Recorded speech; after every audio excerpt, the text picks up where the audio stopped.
tengah kebisikan kehidupan kita, ada sesuatu yang bisa menentukan apakah kita bisa makan hari ini, atau apakah kita bisa bersekolah hari ini, dan apakah kita bisa pulang kampung tanpa terbebani biaya. Nah, sesuatu itu adalah kebijakan ekonomi. Kami mengangkat nilai-nilai Pancasila.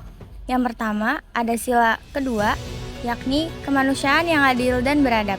Yang kedua, ada sila keempat, kerakyatan yang dipimpin oleh hikmat, kebijaksanaan dalam permusyawaratan perwakilan. Yang terakhir, ada sila kelima, yakni keadilan sosial bagi seluruh rakyat Indonesia. Karena ketiganya menjadi kompas moral dalam setiap kebijakan ekonomi bangsa. Perekonomian Indonesia bukan cuma soal grafik, juga bukan cuma angka dalam laporan kementerian. ekonomi adalah wajah kehidupan rakyat. Wajah ibu yang berbelanja ke pasar dengan uang pas-pasan, wajah ayah yang berharap harga BBM stabil, dan wajah anak muda yang mengharapkan masa depan yang layak. Disinilah Pancasila berbicara. Ya, bukan slogan, tapi pedoman agar kebijakan ekonomi tetap manusiawi dan adil. Sila kedua mengingatkan kita bahwa setiap manusia punya martabat. Dan sila kelima menegaskan bahwa semua rakyat berhak atas keadilan sosial.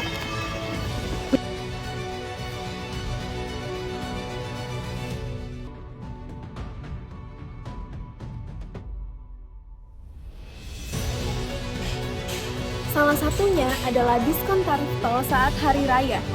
Bagi sebagian orang, mungkin ini hanya potongan harga, tetapi bagi jutaan perantau, ini adalah jalan pulang. Jalan pulang bagi mereka untuk kembali ke keluarga dan ke kampung halamannya. Contoh lainnya adalah kebijakan subsidi BBM. Sering terjadi bentrok antara kebijakan itu, namun angka-angka kecil itu dapat membantu masyarakat kecil untuk bergerak, bertahan hidup, dan bekerja.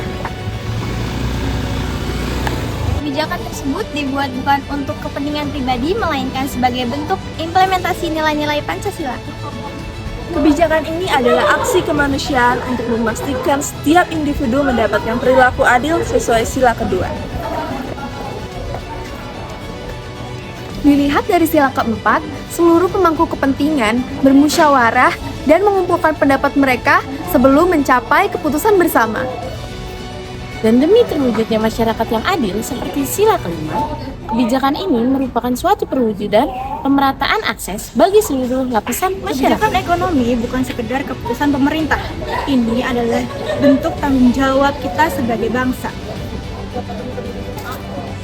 Kalau ekonomi dibuat tanpa ada nilai kemanusiaannya, maka rakyat yang akan menjadi korbannya. Tetapi, jika kebijakan berpijak pada nilai Pancasila, maka Indonesia akan lebih kuat dan juga lebih adil. Indonesia bukan hanya tanah dan angka statistik. Indonesia adalah manusia yang ingin hidup layak dan bermartabat. Karena itu, kita harus peduli dan mengawasi kebijakan ekonomi di negeri ini.